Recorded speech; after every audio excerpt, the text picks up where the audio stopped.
এই ইফতার মাহফিলের অনুষ্ঠানের সম্মানিত সভাপতি, ইফতার মাহফিলে উপস্থিত সম্মানিত সকল রোজাদারগণ, সকল উপস্থিতিবৃন্দ, আসসালামু আলাইকুম।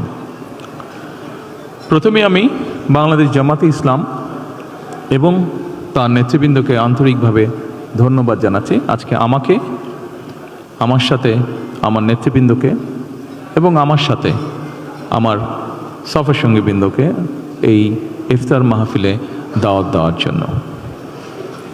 সম্মানিত সকল নেতৃবৃন্দ, উপস্থিতিবৃন্দ, আজকে এখানে শুধু আমি নই, এখানে শুধু বাংলাদেশ জামাতে ইসলামের নেতৃবৃন্দ বা কর্মীবৃন্দই নয়, আমাদের বাইরেও এখানে অন্যান্য আরও রাজনৈতিক দলের নেতৃবৃন্দ আছেন।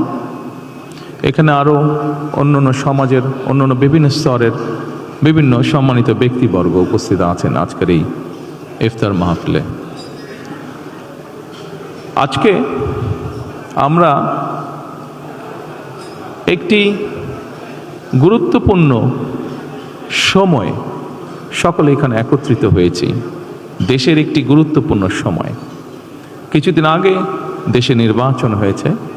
এই নির্বাচনের মাধ্যমে গণতন্ত্রের যাত্রা শুরু হয়েছে। যে গণতন্ত্রের জন্য বাংলাদেশের মানুষ প্রায় 1 যুগেরও বেশি সময় ধরে অকাতরে জীবন দিয়েছে, বিভিন্ন অত্যাচার, নির্যাতন, গুম, খুনের শিকার হয়েছে।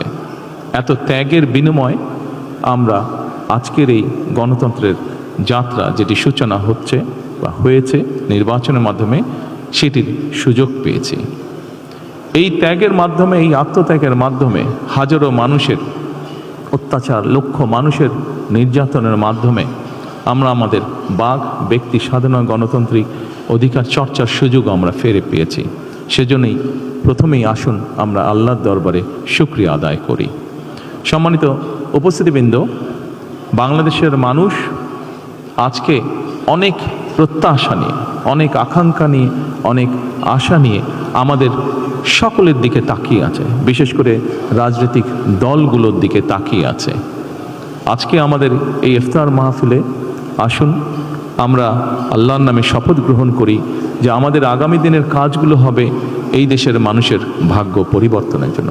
আসুন আমরা আল্লাহর দরবারে সেই রহমত চাই যার মাধ্যমে আল্লাহ আমাদেরকে এই দেশের মানুষের ভাগ্য পরিবর্তনের জন্য, এই দেশের ভাগ্য পরিবর্তনে কাজ করার তৌফিক আমাদেরকে আল্লাহ তাআলা দিবেন।